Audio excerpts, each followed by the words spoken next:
Okay, welcome back. Even though we didn't go anywhere, we're back apparently from somewhere. Okay, our next storyteller is co-host of YouTube's The Mothership Connection. He's an assistant coach for the Kenosha Middle School bowling. This is his fifth time as an OLIO storyteller. Former Kenosha Bowling City record holder, 864 series. And what's really interesting is he recently apparently donated a sample of bodily fluids to, I'm not going to ask which ones, to 23andMe and found out that he's a long-lost relative of Benjamin Franklin. True. Wow. Just found out today. I don't feel more patriotic, I'm sorry. So with that, let's welcome Greg Deguirre.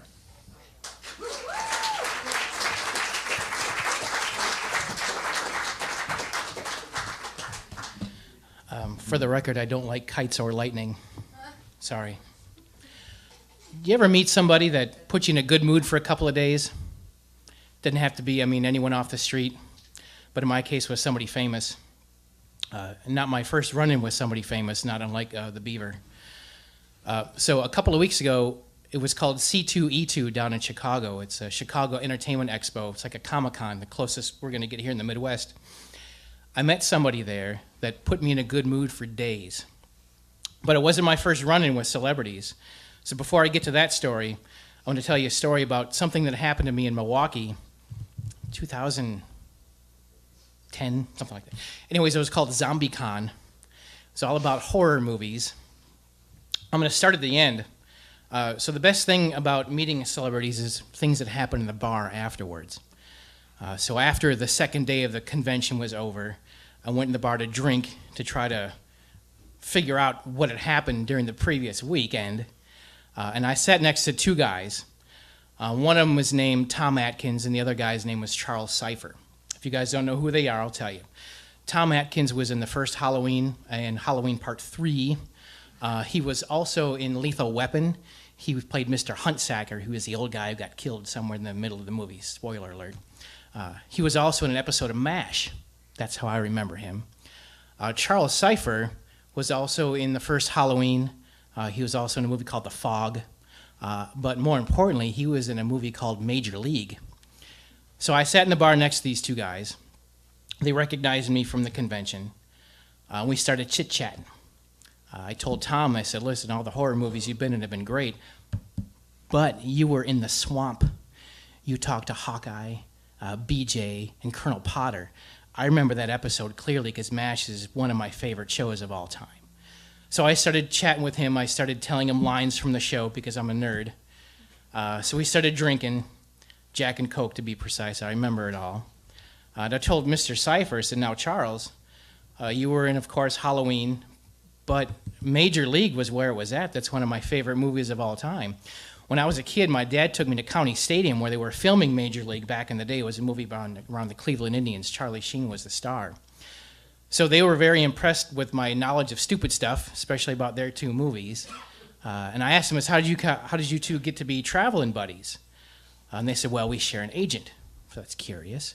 How does one get to be an agent in Hollywood? I said, well, a kid who's our agent, we owe a favor to their father, and he's starting an agency, and there we go. I said, but you know more about us than our own agent does.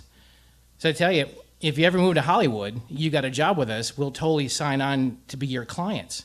Like, what? Okay, so we had a few more drinks, we had a few more stories. Then it was decided clearly that no good deal comes out of a bar while drinking, clearly. So that was the time I almost became an agent for 2 stars in Hollywood. Earlier that weekend, the main draw to ZombieCon was an actress by the name of Dee Wallace. Let me tell you who she is. She's the mom from E.T.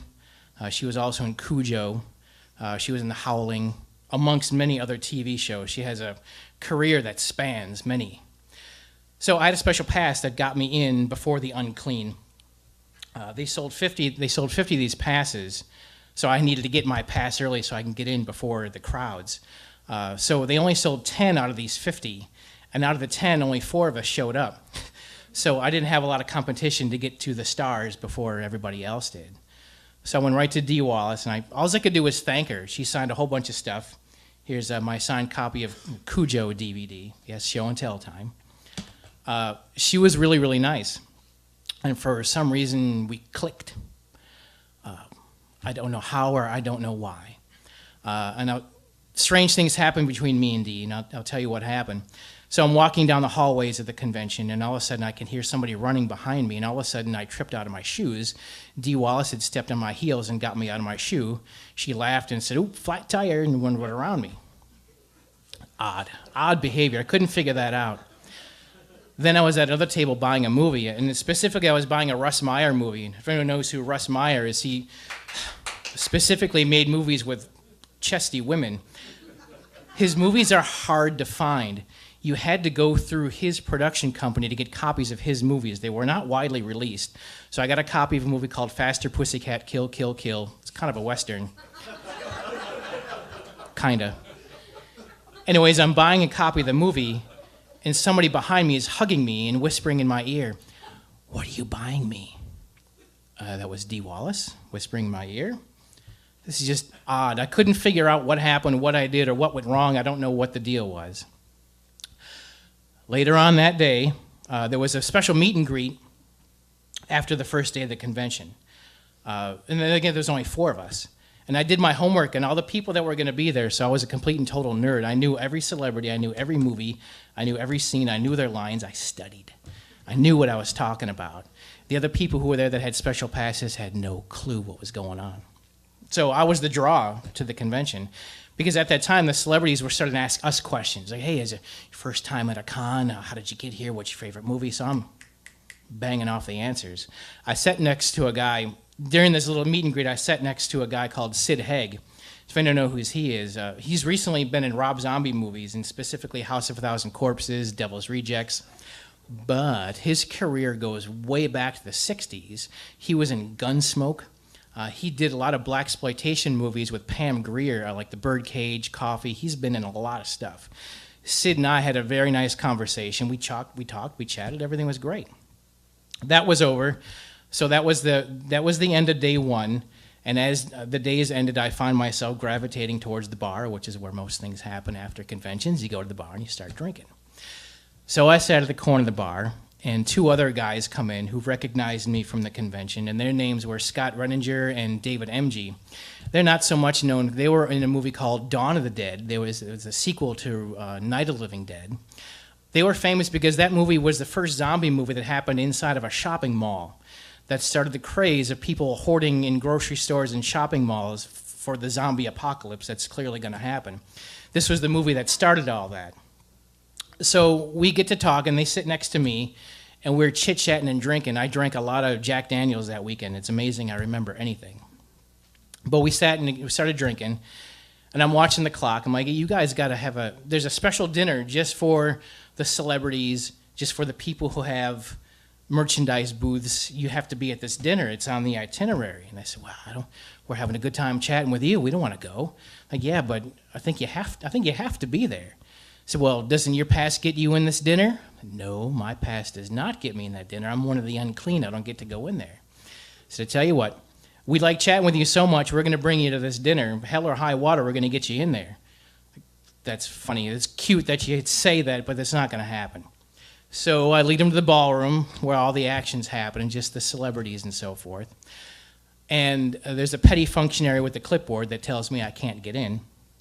So they're like, no, you don't understand. Check the list again. Greg's on the list. So after 10 minutes of tongue lashing, I get into the dinner. Now, the guy who's playing the music is another, I'm going to call him entertainer because he's only had maybe a minute of screen time. His name is Ari Lyman. And those of you who don't know that, and probably many of you don't, he was the first Jason Voorhees from the Friday the 13th series.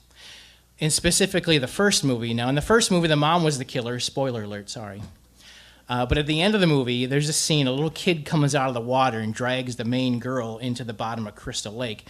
That was Ari Lyman. It was his 5 seconds of screen time, and he has made a career off of that. Good for him. So his band was playing, and his band's called The First Jason. Turns out not going to be my first run-in with Ari Lyman. During the convention, I met him, got his autograph, all kind of cool stuff. And I said, geez, the only other Ari that I know of is Ari Lyondike. He was a IndyCar driver. So just off of that, we had a short conversation about the name Ari and where it came from.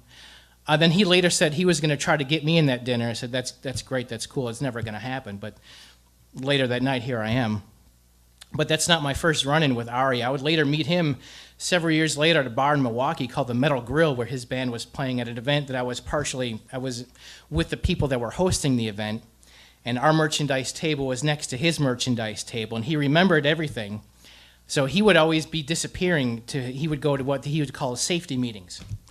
He wanted to know if I could watch his merchandise table for him. I said, okay, that's no problem. So 4 or 5 safety meetings later, he'd come and go, and he actually bought me a shirt for being a cool cat and watching his merchandise table. But the last safety meeting before his band played, he invited me out to. It's like, hey, dude, you should come to our safety meeting. That's ridiculous. I don't have a thing to do with safety in this place. I'm not going to be on stage with you. I don't know what to tell you. He goes, no, come on, dude, it'll be cool. Okay. So I go with the first Jason Voorhees to his safety meeting, and turns out they just go to his giant van and smoke weed before the show. That's safety meeting. When the first Jason offers you weed, I guess, I'm not going to tell you if I inhaled or not, but I went out to the van anyways. So getting back to the dinner time, David and Scott, I sat at their table for a little while. Then all of a sudden, somebody's arms got behind me, and guess who? It was Dee Wallace. She was very happy to see me at this dinner because I was the lone crasher of the party. Nobody else got in here. None of the other guests got in, but somehow I got in. So she invited me to her table, and at her table was Sid Haig and another actress by the name of Scout Taylor Compton. Scout Taylor Compton was in Rob Zombie's versions of the first 2 Halloween movies, but she was also in a biographical picture about the Runaways, where she portrayed Lita Ford. That movie was out a couple of years ago. Anyways, after a couple of drinks were flowing, they got me on the dance floor, and I recommend not looking for this, but somewhere out there's videotape of me dancing with Dee Wallace and Scout Taylor Compton in the middle of this convention with Ari Lyman's band playing in the background. It was just, I needed more alcohol to figure out what was happening. So Dee says she wants to buy me a beer. I'm like, I'm already half in the bag, let's go. So we're at the bar, and I'm ordering drinks, and that's when it happened. I felt something warm and wet in my ear.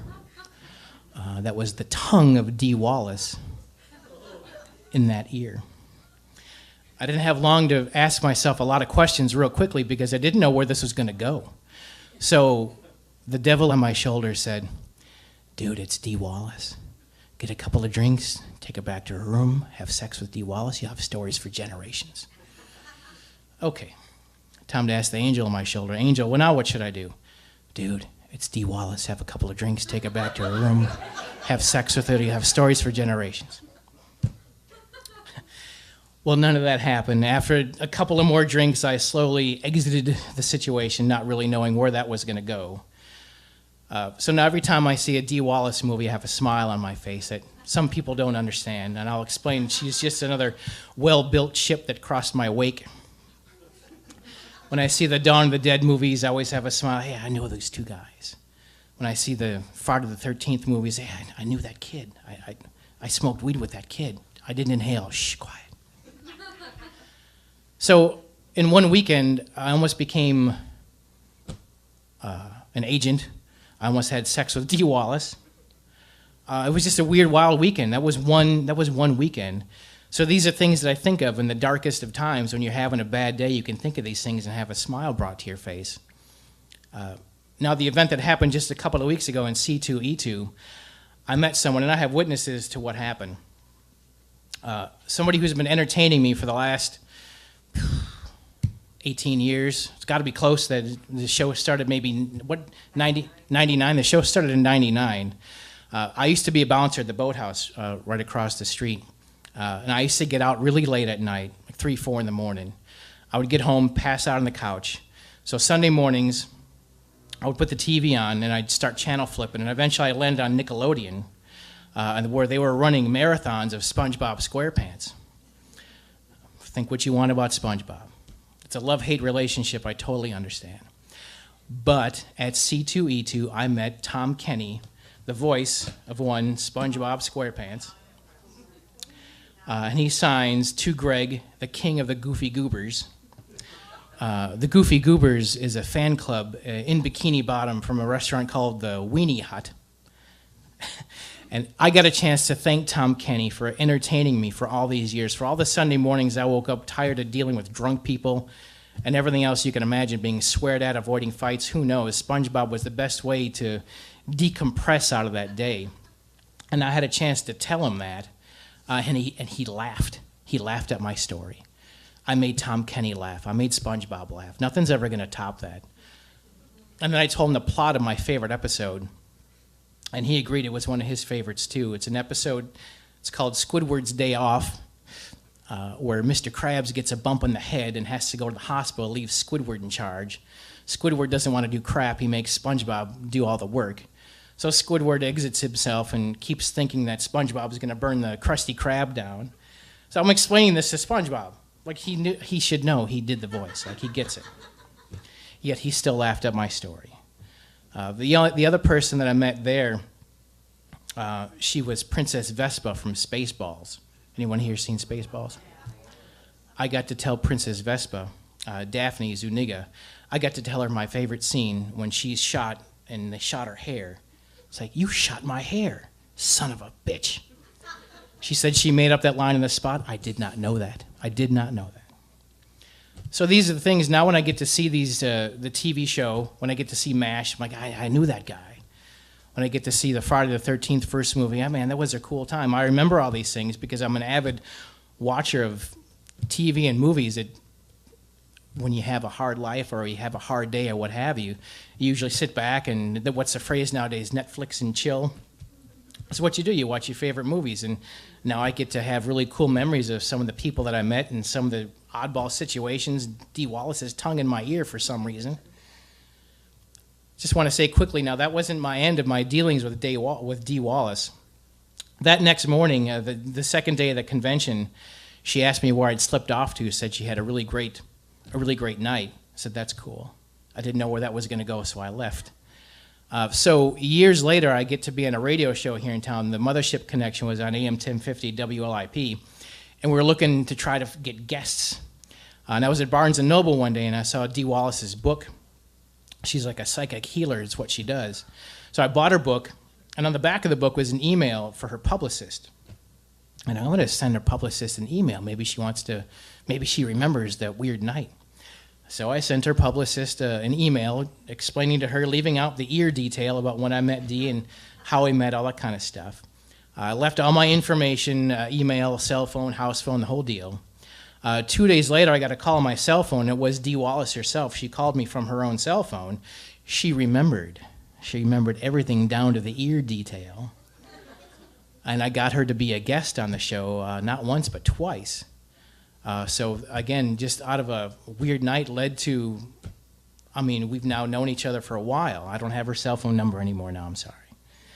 But that was just a really odd thing to happen. And again, it's another nice memory to have when you're having a bad day.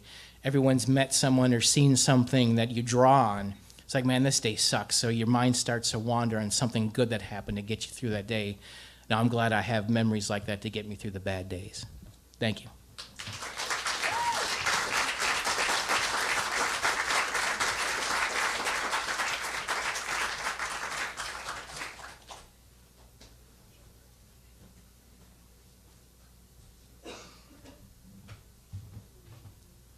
Wow, what a night. From Tony Dow to SpongeBob. Doesn't get any better than that. Although I can't imagine watching SpongeBob with a hangover. It's got to be... It was mind-blowing.